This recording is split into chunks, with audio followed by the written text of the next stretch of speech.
I gripped my phone so hard my knuckles turned white under the harsh fluorescent lights of the hallway.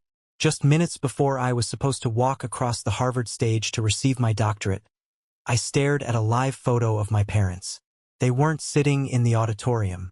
They were standing under a massive arch of pastel balloons, clinking champagne glasses at my younger sister's lavish garden party. Right behind them was a custom banner that literally said, "Congratulations, but not for me." My chest caved in. They looked so incredibly happy abandoning me on the biggest day of my life. But they had absolutely no idea that their perfect little afternoon was about to be destroyed, and their public humiliation would be absolute. Before I tell you exactly how their golden moment turned into a spectacular nightmare, let me know where you are watching from in the comments. This story starts in Cambridge, Massachusetts, and it spirals out of control faster than I ever thought possible. My name is Lillian Reeves. For my entire life, I was the dependable background character in my own family. I was the quiet one, the responsible one. While my younger sister Chloe demanded the spotlight for every minor thing she did, I kept my head down. I worked relentlessly. I survived on a meager grad student salary for years, eating cheap ramen and working late nights in the lab just to make ends meet. I never asked my parents for a dime. I thought if I just worked hard enough, if I reached the absolute highest academic peak imaginable, they would finally look at me the way they looked at Chloe. I thought a Harvard PhD would finally make me visible. I stood backstage at the massive university auditorium, the heavy black fabric of my graduation gown pulling at my shoulders. The red velvet hood signifying my doctorate felt like a physical weight against my back. My hands were shaking uncontrollably. I wiped my palms against the fabric of my gown, trying to steady my breathing. I was completely terrified, but not because I was about to walk across one of the most prestigious stages in the entire world. I was terrified because a familiar, sickening dread was creeping up my throat. I had this awful, sinking gut feeling that my family was going to do exactly what they promised they would never do again. I felt it in my bones. They were going to leave me behind. They looked me right in the eyes and told me they would be there. Dad had puffed out his chest a month prior at a family dinner and called it the proudest day of our lives. He acted like my degree was his own personal inheritance, something he could brag about to his friends at the golf course to make himself look like a superior father. Mom even cried on the phone the night before. I can still hear her voice, thick with emotion, telling me she could not wait to see her doctor walk across that stage. She promised they had the hotel booked, the expensive dinner reservations locked in, and that they would be sitting in the 4th row, dead center. She even asked me what color tie Dad should wear to match my academic regalia. I believed her. Like an idiot, I believed her. I peeked past the heavy maroon velvet curtain and stared out into the massive sea of people. The auditorium was a giant cavern echoing with pure excitement and joy. There were row after row of proud parents, beaming siblings, loving partners, and crying grandparents. Some people were waving little handmade banners with their children's names. Others were clutching huge, colorful bouquets of flowers, checking their watches, buzzing with anticipation. Everyone was craning their necks, their eyes bright, desperately trying to get a better look at the people they loved. I watched other graduates standing near me pointing into the crowd, grinning from ear to ear, mouthing the words, "There they are!" They were finding their people. I scanned Section A on the left side. I scanned Section B on the right. I checked the wide center aisles. I even looked up at the sweeping balcony. I desperately searched the 4th row, dead center, exactly where Mom said they would be sitting. Nothing. There were 4 empty folding chairs right in the middle of a packed row. Just a sea of complete strangers surrounding an empty space that belonged to my family. My chest tightened so sharply I thought my ribs might actually crack under the pressure. The air in the room suddenly felt incredibly thin. The moment the dean stepped up to the wooden podium and tapped the microphone, the energy in the room shifted.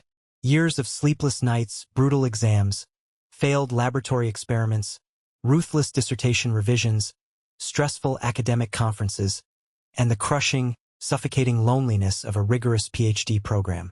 All of it was leading up to this exact span of 30 seconds. Dr. Lillian Reeves. The dean's voice boomed through the massive speakers, echoing off the high ceilings. I forced my legs to move. I walked out into the blinding spotlight and the roar of applause. The noise washed over me, but it felt entirely hollow. It sounded like static. I was walking across that stage as if I belonged to absolutely no one. I extended my hand, shook the dean's hand firmly, and took the stiff leather folder holding my diploma. I turned toward the audience and smiled for the blinding flash of the official university photographer. To everyone sitting in those thousands of seats, it probably looked like the perfect culmination of a lifelong dream. They probably saw a confident, successful woman. But from where I was standing, looking out at thousands of clapping hands that did not belong to my mother, my father, or my sister, I felt like a ghost. I felt like I was watching someone else's life play out from the outside. As I stepped down the wooden stairs on the opposite side of the stage and walked into the dimly lit exit corridor, my phone vibrated heavily in the deep pocket of my gown. I knew I should just ignore it. I knew I should go find my cohort, drink some cheap champagne, and celebrate my achievement. But human nature is a cruel, self-destructive thing. I pulled the phone out and tapped the screen. A bright notification lit up the dim hallway. It was a fresh social media post from Chloe. I unlocked the screen and opened the app. And there it was, the final, undeniable nail in the coffin of my childhood. There they all were. My parents, my sister Chloe, and half the extended relatives I grew up with. They were standing outside under twinkling fairy lights and massive, expensive arches of pastel balloons at an incredibly lavish garden party. The round tables behind them were covered in cascading, professional floral arrangements. Everyone was laughing, their heads thrown back in pure joy, and right behind them, strung up prominently between two massive oak trees, was a custom-printed banner that read, "Congratulations, but not for me." Chloe was wearing a ridiculous, flowing floral dress, holding a crystal glass of champagne, posing directly for the camera like she had just won a Nobel Prize. The caption underneath the live video read, "Garden celebration for the best day ever." My thumb hovered over the screen. I tapped the video to let it play. The camera flipped around to show the sprawling backyard of a high-end rented venue. There was a massive dessert bar overflowing with pastries and a multi-tiered cake. Guests were walking around in color-coordinated pastel outfits. It was the kind of party you see in expensive lifestyle magazines. The camera panned quickly, and suddenly my mother filled the screen. She was laughing loudly, her head tossed back, as she poured expensive champagne into a towering pyramid of glasses. Then the camera moved to my dad. He was standing by a massive outdoor grill, holding a pair of silver tongs, telling one of his loud, exaggerated stories to my uncle. He looked completely relaxed, acting as though he wasn't supposed to be sitting in a velvet chair in Cambridge watching his eldest daughter make family history. People in the background were clinking glasses together. Someone off camera yelled out loudly, "You guys must be so proud of her." I watched my mother nod gracefully in the video, accepting the compliment for being such a wonderfully supportive parent. She smiled warmly, while the only thing she had supported that day was a shallow, expensive vanity project that had absolutely nothing to do with me. I looked up from my phone screen, staring straight into the harsh fluorescent lights of the concrete hallway behind the stage. I didn't cry. Something inside of me simply cracked. It wasn't a messy, dramatic, sobbing breakdown. It was a very specific, very clean snap. The desperate, pleading child inside of me who just wanted her parents to show up finally died in that hallway. I realized right then that you cannot fight for custody of your own dignity if you keep handing it over to people who treat it like absolute garbage. That photo, that laughing video, was the absolute limit. It was the moment I decided they wouldn't just hurt me and walk away to eat their fancy catering without consequences. They were going to pay for that choice. When I finally pushed through the heavy double doors and made it back to the main lobby after the ceremony, the entire place was a chaotic, beautiful mess of joy. Friends were pulling their parents close for group photos. People were tossing their black caps into the air, cheering wildly. Husbands were kissing wives. Siblings were tackling each other in massive, tearful hugs. I stood completely still off to the side by a cold concrete pillar, clutching my diploma folder so hard the stiff leather began to warp under my fingertips. I asked a passing usher to take exactly one photo of me standing alone in front of a giant Harvard banner. I didn't smile with my eyes. I just bared my teeth at the camera because taking a picture felt like a grim obligation to document the day, not a genuine celebration. Then, I walked out of the building, caught the subway train, and rode in silence back to my empty, cramped apartment. The silence in my small living room was deafening. It felt heavier and darker than a funeral. At least at a funeral, people openly acknowledge that something has been permanently lost. Here, in my apartment, the loss was completely invisible to everyone but me. I sat down heavily on the edge of my mattress, still wearing my graduation clothes. The red velvet hood draped across my cheap desk chair. The black gown pooled on the cracked linoleum floor like a discarded Halloween costume. My diploma lay flat on my bedspread, completely untouched. The only light in the room came from the harsh, blue glow of my phone screen. I opened my sister's social media post again. I stared hard at the location tag. It was a luxury botanical garden in our hometown, barely a 45-minute drive from where I was sitting. They were so incredibly close. They just didn't care enough to make the drive. I still didn't cry. The tears simply refused to come. Instead, a cold, sharp, calculating clarity washed over my brain. I took a screenshot of the photo and saved the video. I didn't save it to torture myself later. I saved it because I needed hard, undeniable evidence. I needed solid proof that while I stood on one of the biggest academic stages in the world, my family was standing by a rented rose archway, too busy cutting a massive fondant cake to even send a basic text message. I opened my messages and scrolled down past my colleagues to the big extended family group chat. It was ironically called Johnson Clan Forever. For years, that chat had been a dedicated shrine to Chloe. It was constantly filled with daily updates about my sister's minor achievements, her weekend vacations, her new outfits, her desperate attempts to get a promotion at work. Whenever I dropped my own wins in there, like passing my brutal qualifying exams or getting published in a major scientific journal, I was met with a few generic thumbs-up emojis. Then, without fail, my mother would immediately shift the conversation back to Chloe's latest drama or shopping trip. My thumb hovered nervously over the keyboard. My heart pounded furiously against my ribs, a rapid drumming sound in my ears. A tiny, pathetic part of me wanted to close the app, to put the phone down, and to keep playing the familiar role of the understanding, forgiving older sister. But the new version of me, the cold one that cracked into existence in the auditorium hallway, took over completely.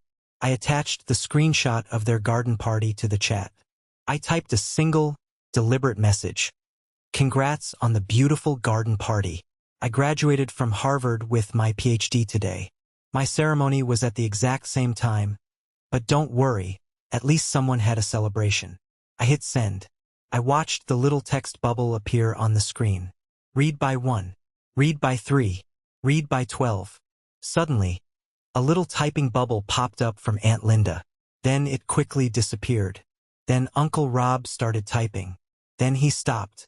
For 2 agonizing minutes, the screen danced with those little gray dots as people started to respond, panicked, deleted their words, and stared at their screens in shock. Finally, Cousin Mark broke the heavy silence. Wait, they skipped your ceremony? Then Aunt Linda chimed in, her text arriving in rapid succession. Today was your graduation? Why didn't your parents just go to that? I thought this garden party was for you too. Chloe said it was a joint celebration for the whole family. The group chat instantly turned into a slow-motion car crash. Questions started stacking up rapidly. Where are your parents? Did they really miss Harvard for a backyard party? Is this a joke? Nobody from my immediate family answered in the main chat. They were completely silent. But my phone vibrated immediately with a private direct message from my mother. Lillian, can we please talk about this later? Don't make a scene in the family chat. You're making your sister feel incredibly bad on her special day. That was cruel. I read her words and felt my jaw clench so tight a sharp pain shot up my temple. She was worried about Chloe feeling bad. I ignored her manipulative text entirely. I went back to the main group chat and typed one final, devastating sentence. Don't worry, everyone. They made their choice. I just wanted a screenshot of it. Then I muted the conversation and tossed the phone onto my desk. For the first time in my entire life, the heavy, suffocating blanket of shame did not belong to me. I had neatly packaged it up and dropped it right at their feet for the whole family to see.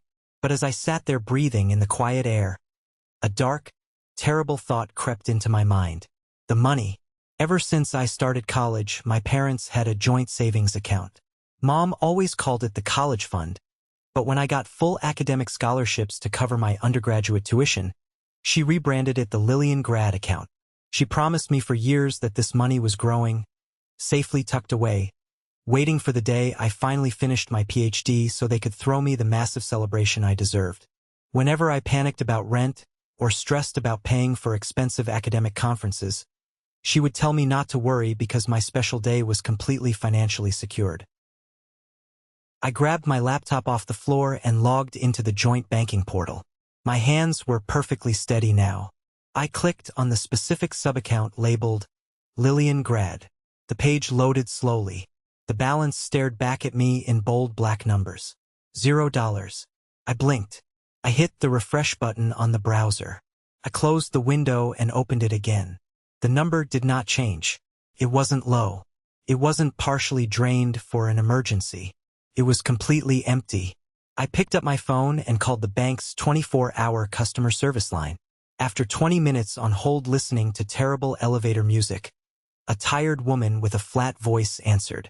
I verified my identity and asked for the recent transaction history on that specific subaccount. The account was emptied 2 weeks ago by the primary account holder, the representative stated plainly. Can you tell me exactly where the funds went?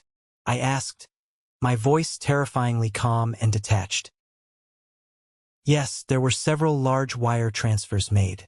The vendor names are listed as Elite Event Catering, Peak Tent Rentals, and Magnolia Floral Design Studio. I thanked the woman politely and hung up the phone. I didn't need a private investigator to connect the dots. My mother had funded Chloe's ridiculous, petty garden party using the money she had spent 8 years telling me was mine. The funds meant to celebrate my once-in-a-lifetime academic achievement had been blown on artisan charcuterie boards, expensive champagne, and pastel balloons to soothe my sister's fragile ego. It felt like watching a bitter divorce unfold, seeing the family assets get liquidated right in front of my eyes just to hurt me. I closed the laptop with a soft click. I didn't scream. I didn't break any plates against the wall. I just pulled out my digital calendar and picked a date exactly 3 weeks away. If they weren't going to celebrate me, I was going to throw my own damn party. 3 weeks later, I threw myself a graduation party.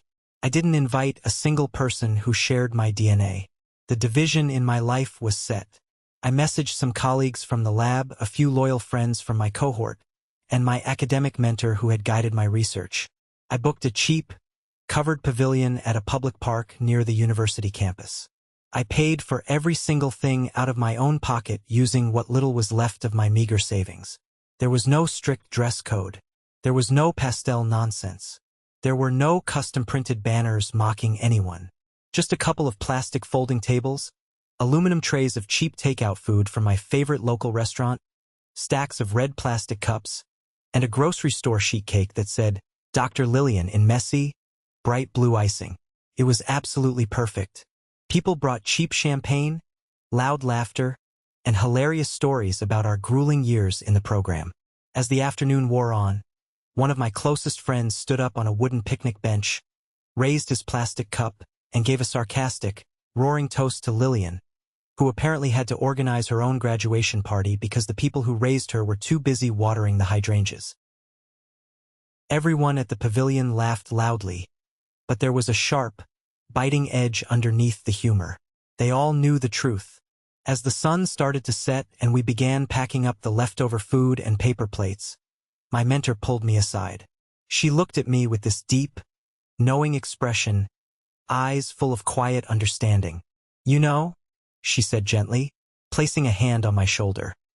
Families like that rarely change their behavior unless they are violently forced to face their own reflection.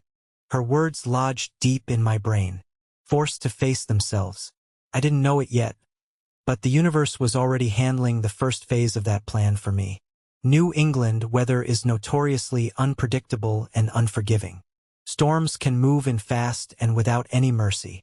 While I was laughing in the park, enjoying the clear evening sky with people who actually respected me, my hometown 45 minutes away was getting swallowed whole by a freak weather system. My phone buzzed later that night with a severe local news alert. Sudden severe thunderstorms, flash flood warnings, and high winds ripping through residential neighborhoods and outdoor venues. I didn't make the connection immediately until the next morning when my phone rang while I was making coffee.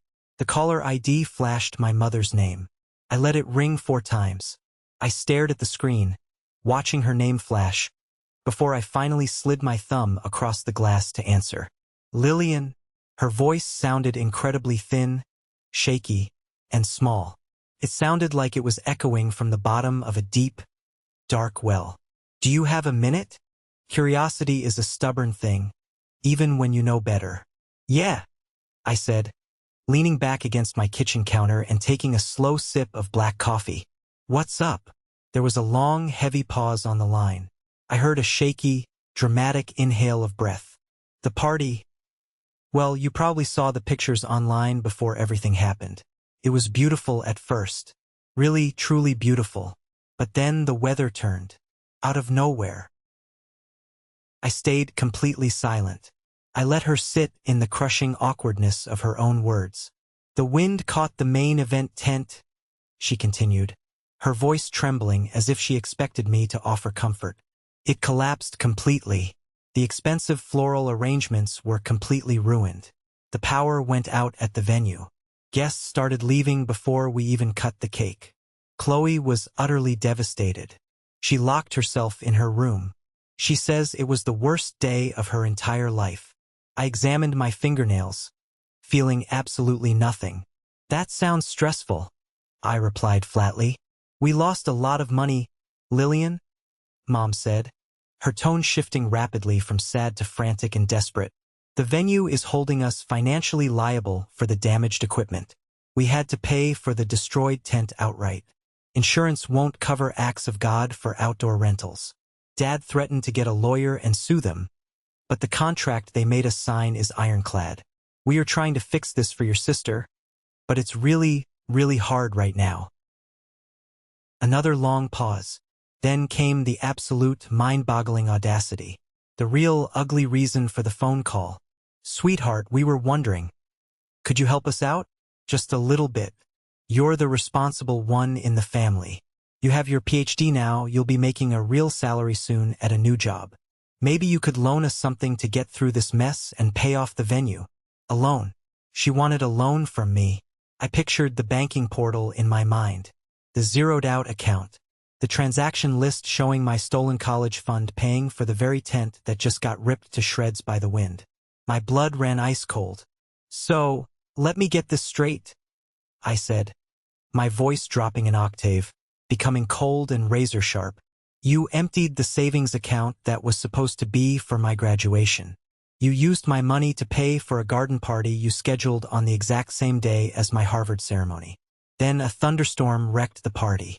And now, you want me to pay you out of my own pocket to fix the damages.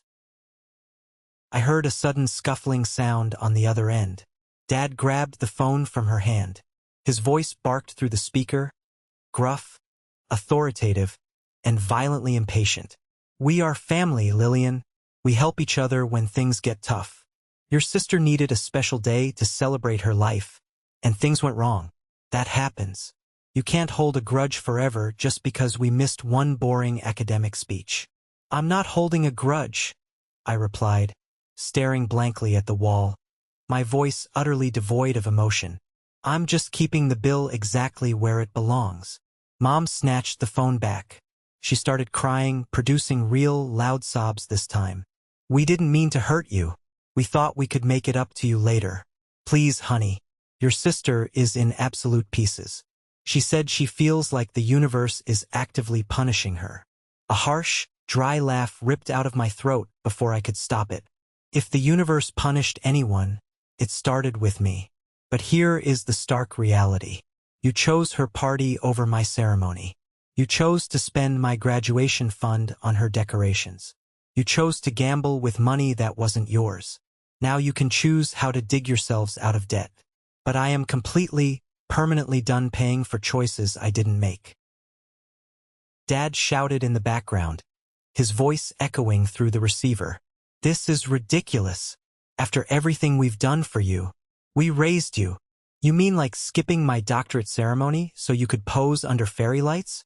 I snapped back, finally letting the pure, unadulterated steel slip into my voice. Or do you mean stealing my savings for someone else's catered lunch? I think I've paid you back with interest. The silence on the line was suffocating. I could almost hear them blinking in sheer shock. They were so used to me rolling over and taking the abuse silently. They didn't know how to handle a version of me that fought back. So that's it, Mom whispered, sounding horrified and deeply offended. You're just going to abandon us? You're going to leave us to deal with this alone? I looked at the framed Harvard diploma sitting on my cheap desk. You left me alone first. I'm just finally matching your energy. No. It was a tiny word, just 2 letters, but it felt like a massive iron vault door slamming shut and locking firmly into place. I hung up the phone, opened my settings, and blocked both of their numbers. Months passed after that phone call. My family, desperate to save face, spun their own ridiculous, victim-centered narrative to the extended relatives. They painted me as the ungrateful, wealthy, arrogant eldest daughter who cruelly refused to help her poor, struggling family when a tragic, unforeseen storm ruined her sister's special day. They conveniently left out the part where the storm only destroyed a party built entirely on stolen money and shattered promises. They thought they had successfully controlled the damage. They thought their public image was safe and pristine. They were so incredibly wrong. In late October, I was invited to present my research at a major, highly publicized academic conference in San Francisco. This wasn't some small, localized campus gathering. This was a massive industry event. There were packed auditoriums, leading industry experts, and panel discussions featuring people whose books I had meticulously cited in my dissertation. Professionally, it was the opportunity of a lifetime. I was hoping the immense exposure might lead to a solid, lucrative tenure-track position or a major corporate promotion somewhere decent. The presentation itself went perfectly. I walked onto that massive stage with my slides perfectly cued, my data rigorously polished, and my voice completely unwavering. I commanded the room with absolute authority. For the first time in my entire life, I felt like I was standing on a stage entirely on my own merit. I was no longer auditioning for my parents' elusive, conditional approval. I was simply Dr. Reeves. It was during the final Q&A session at the end of my panel that the trajectory of my family's life permanently, irrevocably changed. The moderator opened the floor for questions. A woman in the 3rd row stood up, adjusted her glasses, and grabbed the microphone. She looked at me intently and asked, Dr. Reeves, your research requires an intense, almost punishing amount of dedication. What kept you going during the hardest, most isolating parts of your PhD? How did you stay motivated when it felt like no one understood what you were sacrificing? I could have given the standard, boring, perfectly professional answer. I could have talked about a deep passion for the data or the rigorous discipline of the scientific method. But as I looked out at the hundreds of faces looking up at me, waiting for my answer, something heavy inside my chest shifted. I thought about the 4 empty folding chairs in the 4th row at Harvard. I thought about the drained bank account that was supposed to be mine. I thought about my mother begging for money to pay for ruined floral arrangements while completely ignoring my achievements. I leaned closely into the microphone. Honestly, I said, my voice echoing clearly and powerfully through the massive room. What kept me going was realizing, far too late in life, that I was chasing approval from people who never actually showed up. The entire room went dead silent. It was that thick, heavy, electrifying silence that means hundreds of people are hanging on to your every single word. I didn't hold back. I told the story. I kept my voice incredibly steady and clinical, speaking as if I was presenting a factual experiment. I explained how I spent nearly a decade surviving on absolute scraps to earn a Harvard PhD. I told them how my parents explicitly promised they would be in the front row to watch me cross the stage. I described the exact moment I walked off the stage, pulled out my phone, and saw the social media post of them drinking expensive champagne at my younger sister's lavish garden party taking place at the exact same hour. A collective, audible gasp rippled through the large audience. I told them about checking my bank account and finding the college fund wiped to absolute zero to pay for pastel balloons and a custom banner. I told them about the sudden thunderstorm that ripped the party tent to shreds, and the unbelievable phone call asking me to pay the financial damages for the very party they chose over my graduation. I didn't use their real names. I didn't name my hometown or the specific venue, but I delivered the raw emotional truth with absolute, devastating precision. At some point, I concluded, looking straight out into the sea of faces in the crowd, I realized my worth could not hang on people who didn't even bother to put me in their calendar. So, I stopped waiting for them to love me, and I started building a life that couldn't be taken away by their selfish choices. Or by bad weather. There was a beat of stunned, heavy silence. And then, the audience absolutely erupted. It wasn't polite academic golf clapping. It was a deafening roar. People stood up from their seats. The applause hit me right in the chest like a physical wave. Afterward, dozens of strangers approached me in the lobby with tears streaming down their faces, shaking my hand, thanking me, and sharing their own painful stories of being the forgotten, unloved sibling. What I didn't know was that a young graduate student sitting in the front row had recorded the entire 5-minute answer on his smartphone. That evening, he uploaded the raw, unedited clip to a major video sharing platform. He titled it, "She Got a Harvard PhD." Her parents skipped the ceremony for her sister's garden party. Within 48 hours, the video exploded. It hit 1 million views, then 3 million, then 10. The internet is a wild, unpredictable, and ruthless beast, and my story hit a massive cultural nerve. Thousands of comments poured in from all over the world. Absolute strangers were fiercely outraged on my behalf. They dissected every single word I said in the video. They called my parents narcissistic monsters. They coined viral hashtags like #GardenPartyParents and #StormKarma. I hadn't asked anyone to attack my family. I had simply stopped hiding their ugly secrets in the dark. But the internet plays detective better than anyone. It took less than 3 days for people in the comment section to match my face to my academic profile, find my hometown, and trace my social media connection straight to my sister, Chloe. Chloe's carefully curated, aesthetically pleasing online life instantly turned into a digital war zone. Her followers, who used to praise her fake brunch photos, turned on her viciously. They flooded her comments with screenshots of my video. "Is this you? Did you really steal your sister's graduation money for a tent? Enjoy the storm karma. You selfish brat." Chloe panicked and locked all her accounts down, making everything private, but the damage was already done. The ripple effects reached far beyond the internet and crashed directly into her real life. Chloe worked in marketing for a mid-sized tech company that aggressively prided itself on its inclusive, ethical, and supportive family culture. The company's official corporate social media pages were suddenly tagged thousands of times by angry viewers demanding answers. Is this the kind of unethical, selfish behavior your employees represent? Do you support stealing college funds? Corporate HR hates negative public attention. They hate it more than absolutely anything else. The sudden, glaring spotlight forced the HR department to look very closely at Chloe's employment record. They opened a formal internal review to investigate her character. While digging into her files and emails, they uncovered a massive, undeniable problem. The small creative team Chloe managed was staffed almost entirely by her former sorority sisters and personal friends. She had been intentionally bypassing standard corporate hiring protocols for years, pushing through fake referrals, and blocking highly qualified candidates just to give her friends easy salaries and bonuses. Words like nepotism, and gross ethical violations started flying around the corporate emails. To the public, the company claimed they were simply doing a routine ethics audit triggered by public concern. But behind closed doors, it was a brutal, swift act of damage control.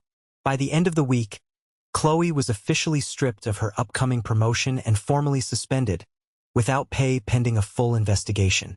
She was facing immediate termination and a permanent, glaring stain on her professional record. She was losing everything she had built her fake persona upon. My phone, which had been blissfully silent from them for months, suddenly started blowing up with blocked numbers and frantic voicemails. I didn't answer a single one, but I sat in my quiet apartment and listened to the recordings. Chloe's voice was raw, hysterical, and broken.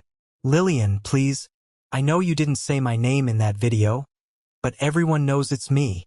I can't walk into the grocery store without feeling like people are staring at me. My boss won't even look at me. They are talking about firing me. People are calling mom and dad abusive. Please, you have to fix this. Tell them it's a lie. Tell them you forgive us. Please." I deleted the voicemail with a single tap of my finger. I sat back on my couch, sipping a cup of coffee, feeling a strange, profound sense of peace wash over me. I didn't ruin her life. I just handed her a mirror, and the whole world finally saw the ugly truth she had been hiding behind her pastel balloons. The silence in my apartment the morning after I deleted Chloe's voicemail was the most profound, beautiful peace I had ever experienced in my entire life. It was better than any paycheck, better than any massive corporate salary, and better than the hollow praise I had spent my entire youth chasing. But out there in the real world, the digital storm I had accidentally started was tearing through my family's carefully constructed reality with absolute brutal force. My mother's text messages started arriving at all hours of the day and night. They were no longer angry. They were no longer defensive or dismissive of my feelings.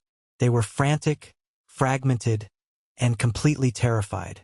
She texted me at 2 in the morning saying my father wasn't sleeping at all. She said he just paced the hardwood floors of their expensive suburban home, staring out the living room window into the dark street, completely paralyzed by the sudden, spectacular collapse of his public reputation. He had spent his whole life building an image of the perfect American family man, and now the entire country was treating him like a villain. Mom told me she couldn't even go to her weekly Sunday church service without feeling a burning paranoia. She sat in the wooden pews constantly wondering exactly who in the congregation had seen the viral video. The whispers in our hometown were growing louder every single day. The affluent community they had tried so incredibly hard to impress was now looking at them with thinly veiled disgust. People talk. And in a town like ours, gossip is a blood sport. It got so bad that Aunt Linda, the exact same aunt who had started the harsh questioning in the family group chat months prior, finally cornered my mother at a local grocery store. Right there in the produce aisle, next to the organic apples, Linda asked her point blank if the horrible parents in that viral graduation video were them. Mom couldn't even lie her way out of it. She was so overwhelmed that she just burst into tears, abandoned a completely full shopping cart right there in the middle of the aisle, and practically ran out to her car. Mom texted me this entire story like it was a tragic event that should immediately make me drop everything, rush back to my hometown, and fix their broken lives. She wanted me to act like a defense lawyer, jumping in to protect them from the natural consequences of their own actions. But I had finally learned the critical difference between absolute cruelty and simple consequence. I didn't ask the internet to pick sides. I certainly didn't launch a malicious, calculated campaign against them. I just told the honest truth in a room full of strangers and simply stopped covering up their bad behavior. The nightmare they were living was just their own ugly reflection staring right back at them from a digital screen they couldn't manipulate. Meanwhile, the corporate investigation at Chloe's marketing firm concluded rapidly, and it was an absolute bloodbath. The Human Resources Department dug into her corporate emails and found a massive, undeniable trail of unethical behavior. The nepotism, the deeply unfair hiring practices, and the blatant favoritism she used to build her little office kingdom were all thoroughly documented. She had been blocking highly qualified candidates just to guarantee a comfortable salary and an easy promotion for her former sorority sisters. They terminated her employment contract immediately. She lost her impressive six-figure salary. She kissed her highly anticipated executive promotion goodbye. Security literally had to escort her out of the glass corporate building while carrying a cardboard box of her desk belongings. Some of her biggest, most lucrative clients even pulled their marketing accounts after seeing the viral video, openly stating that the entire situation raised serious, fundamental questions about her professional judgment and basic character. The financial strain on my parents became unbearable almost overnight. Between paying off the massive debts from the ruined garden party, replacing the destroyed rental equipment from the storm, and hiring expensive crisis management consultants to try and salvage the mess, their bank accounts quickly ran dry. They had already spent my college fund. That money was supposed to be my financial safety net, my inheritance of sorts, to help me start my adult life. But they effectively burned that inheritance to pay for a vanity party that ended in a total disaster. Now, the crushing weight of their bad choices was drowning them financially. Dad tried to fight the event venue in court, but his lawyer told him the rental contract they signed was absolutely ironclad. They were fully liable for the storm damage. Within a few months, the bank threatened foreclosure. They actually had to sell the beautiful family house just to pay off their mounting legal fees, the venue debts, and to help Chloe cover her rent since she was now completely unemployed and practically unemployable. They were forced to pack up their perfect, image-obsessed lives in cheap cardboard boxes and move into a cramped spare bedroom at my uncle's house. It was a spectacular, humiliating fall from grace. Nearly a year after the academic conference in San Francisco, after the viral video had permanently altered the landscape of my family tree, and after the ethics investigation officially ruined my sister's career, I received a very unexpected email. I was invited to speak at another major corporate leadership event. But this time, they didn't want me to just talk about my complex scientific research or my data models. They wanted me to talk about human resilience, the absolute necessity of hard boundaries, and the hidden, devastating cost of being the forgotten good kid in a heavily lopsided family. The event organizers officially called it a keynote address. I looked at the digital contract, signed my name at the bottom, and called it closure. I was finally going to take full, unapologetic custody of my own story. The leadership event was scheduled to take place in a massive, opulent hotel ballroom not very far from the hometown where I actually grew up. Driving back toward that familiar area felt incredibly strange. It felt like I was driving to a funeral for a life I used to desperately want. The sky was deeply overcast, casting a gray, muted light over the busy American interstate. I listened to the steady hum of my car tires against the asphalt, passing the familiar exit signs I used to take when I was a naive college student heading home for the holidays, hoping this time they would finally notice my achievements. I pulled into the massive hotel parking lot, grabbed my leather binder full of speaking notes, and walked through the heavy revolving glass doors into the bustling lobby. The air smelled like expensive coffee and convention center carpet. Professionals in sharp suits were mingling, exchanging business cards, and checking their phones. Deep down in my gut, I knew there was a very solid chance my family would show up today. Public shame makes desperate people do incredibly strange things. It makes them beg, it makes them bargain, and it makes them aggressively try to rewrite history to make themselves the victims. The event was publicly listed online. Anyone could buy a ticket.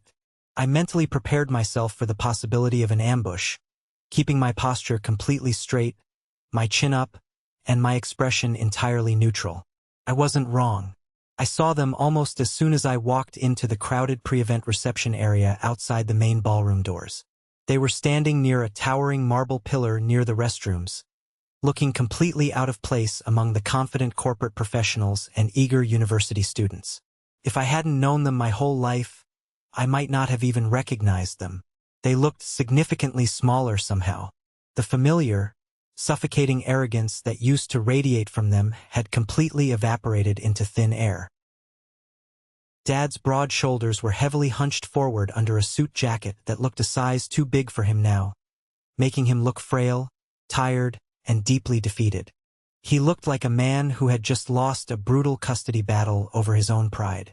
Mom's eyes were deeply sunken, framed by dark, heavy sleepless circles that no amount of expensive department store concealer could hide.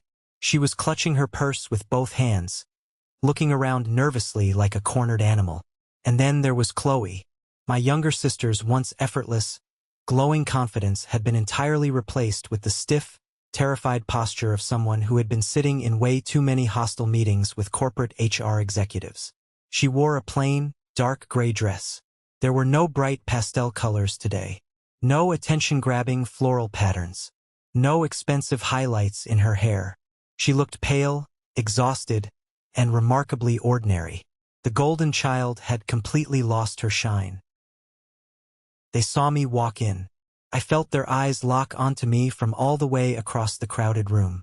My heart kicked hard against my ribs, a sudden violent spike of old childhood anxiety flaring up in my chest. My palms started to sweat, but I forced myself to keep walking forward. I did not break my stride. I did not smile, I did not frown, and I certainly did not wave. I treated them exactly like what they were, complete strangers in a crowded room. They didn't approach me before the talk started. They stayed glued to the back wall near the exit doors, watching my every move. Maybe they were nervously waiting to see exactly what I was going to say. Maybe they were holding on to some wild, delusional hope that I wouldn't mention them at all on stage. They probably thought I would spare them further embarrassment now that they had lost their beautiful house, their money, and their precious social standing. They probably hoped the punishment was finally over. Spoiler alert. I didn't mention their specific names in my speech, but I absolutely did not erase the true story either. I was not going to dilute my own lived experience to make my abusers feel comfortable. I walked past the rows of velvet chairs, checked my microphone battery with the audio technician, and took a deep, steadying breath. I looked out at the massive room filling up with eager faces. I was ready to close this dark chapter of my life permanently. I was entirely ready to divorce myself completely from their toxic expectations and walk into my future. The heavy chandelier lights dimmed, the crowd quieted down, and the event announcer called my name over the massive speaker system. I walked right onto that brightly lit stage, took a deep breath of the cool, conditioned air, and looked out at the massive crowd. I told the absolute truth again. But this time, I wasn't just speaking to academics in a tiny panel room. I was speaking to a massive room full of diverse corporate professionals, eager university students, young managers, and regular people who had come specifically because they had watched that first viral clip on the internet and desperately needed to hear more of the story. I gripped the smooth, wooden edges of the podium. I didn't use a slideshow. I just spoke directly from my heart. I talked openly about the exhausting, soul-crushing reality of overfunctioning in a dysfunctional household. I talked about children who are systematically trained from birth to earn basic parental affection through high academic achievements, while other siblings are handed love simply for breathing. I talked about the specific pain of growing up in families who worshipped fake outward appearances instead of genuinely loving the living, breathing people under their own roof. I kept my voice perfectly level. I didn't let my emotions break my rhythm. I talked about the specific day my parents skipped my Harvard PhD ceremony to attend a shallow, heavily catered garden party. I talked about logging into my banking portal and finding the drained savings account, the college fund that was supposed to be mine, completely wiped out to pay for a party I wasn't even invited to. I talked about the unbelievable, audacious phone call asking me to hand over my own hard-earned salary to pay for the severe weather damage to a party tent. I talked about the exact moment I firmly stopped being the reliable safety net for people who never once stood under me to catch me when I fell. I told the audience that you cannot heal in the exact same environment that made you sick, and you cannot demand loyalty from someone after you have spent years spending their emotional currency without ever making a deposit. I kept the entire speech highly clinical and almost entirely detached. I didn't cry on stage. I didn't scream into the microphone. I just laid my life out for them like raw, undeniable data. The energy in the room was electric. When I finally finished speaking and offered a quiet, "Thank you," the applause thundered against the walls. It was deafening. Nearly 1,000 people stood up on their feet. Afterwards, during the scheduled intermission break, People immediately lined up in the wide hallway just to speak to me. Strangers shook my hand warmly. People shared their own deep familial wounds, telling me about their own stolen college funds, their own unfair siblings, their own parents who played favorites. They told me my story made them feel a little less crazy and a little less alone in the world. It was incredibly validating to see my personal pain transformed into something genuinely helpful and empowering for others. Somewhere far beyond that long, winding line of people, I saw my family. They were standing rigidly by the back wall, silently watching me interact with the crowd. They looked like ghosts haunting a building they didn't belong in anymore. When the crowd finally thinned out and people started heading back into the main hall for the next speaker, my family slowly moved toward me. Chloe reached me first. She walked with a hesitant, shaky step. She didn't look anything like the smug, glowing girl in that garden photo anymore. Her expensive mascara had heavily smudged under her eyes, making her look incredibly tired. Her hands shook violently at her sides, and her eyes glistened with the raw, terrifying kind of fear that only comes from realizing the real world is drastically bigger and much less forgiving than your carefully curated social media image. "Lillian," she choked out, her voice cracking painfully on the syllables of my name. "Please, I really need to talk to you." Right behind her, my parents hovered nervously like scolded children who had just been sent to the principal's office. Mom was intensely wringing her hands together, staring at the patterned hotel carpet. Dad was repeatedly clenching and unclenching his jaw, a thick muscle ticking visibly in his cheek.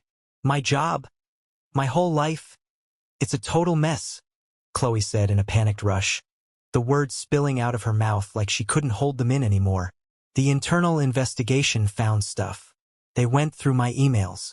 They're officially saying I benefited from unfair hiring practices. Some major corporate clients pulled out entirely after seeing the video online. They said it raised serious questions about my judgment. They fired me, Lillian. I have nothing." Suddenly, her knees literally buckled beneath her. Before I could even decide whether or not to step forward and catch her, Chloe dropped hard to the carpeted floor.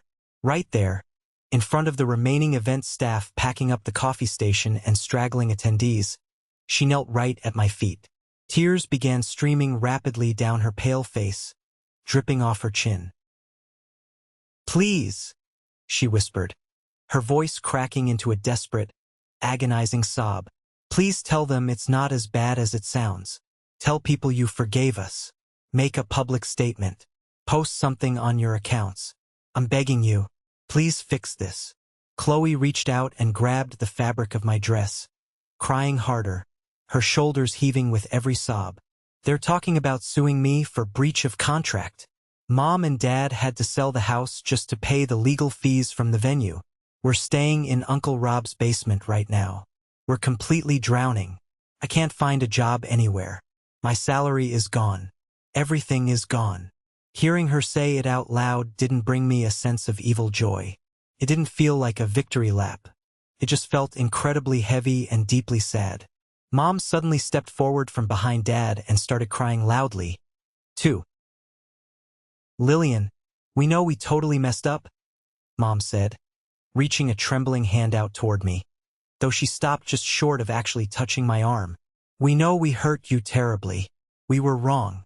We were incredibly selfish. We were totally blind to your feelings all those years. We shouldn't have taken your college fund. We shouldn't have skipped your big day. Please, honey, we're asking for a second chance. We've lost so much already. We have nothing left." Dad didn't shed a tear. He was too stubborn for that. But his gruff voice broke in a strange, vulnerable way I had never heard in my entire life when he finally spoke. "You made your point, Lillian. The whole world knows what we did. We get it. We are so sorry.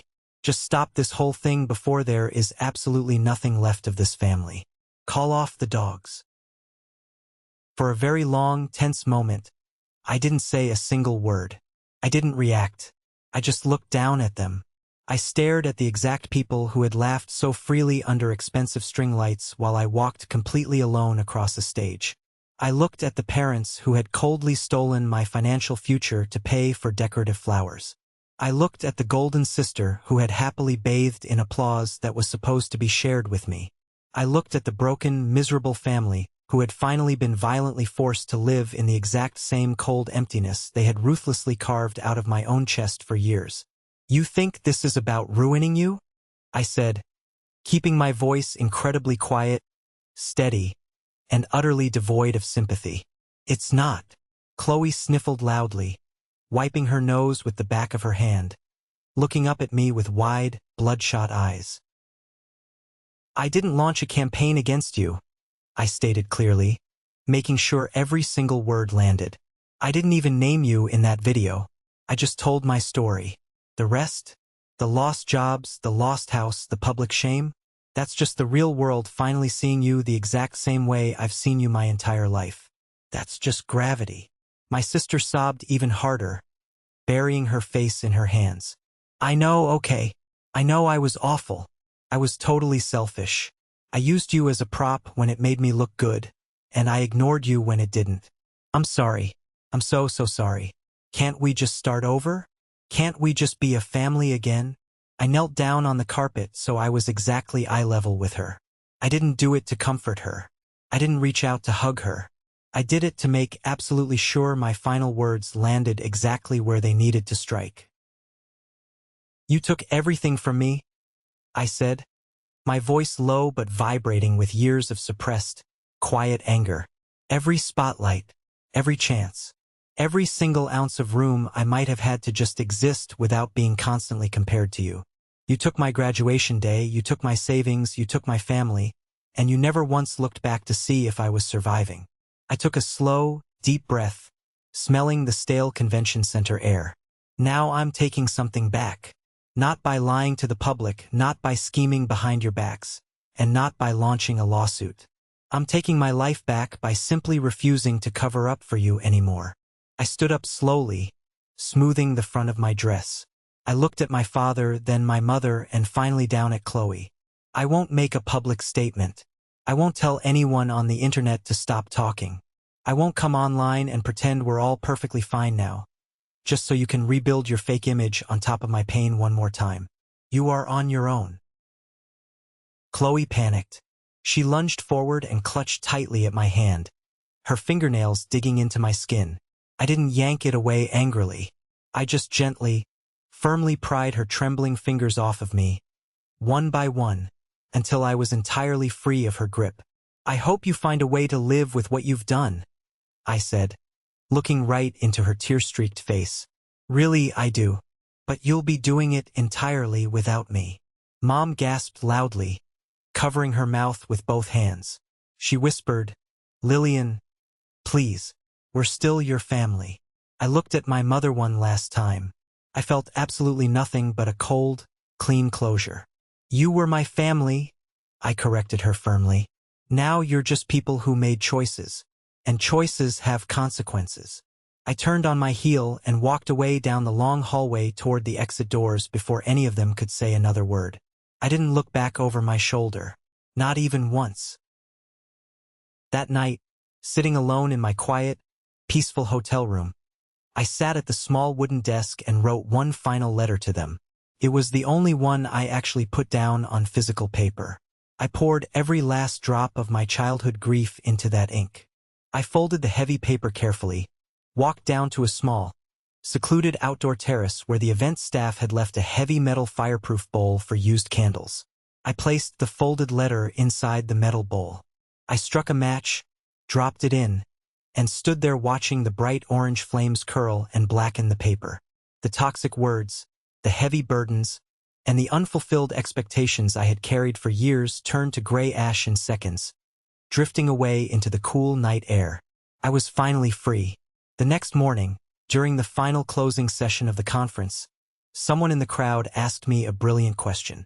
It's the exact same question I'll now ask the people listening to this story.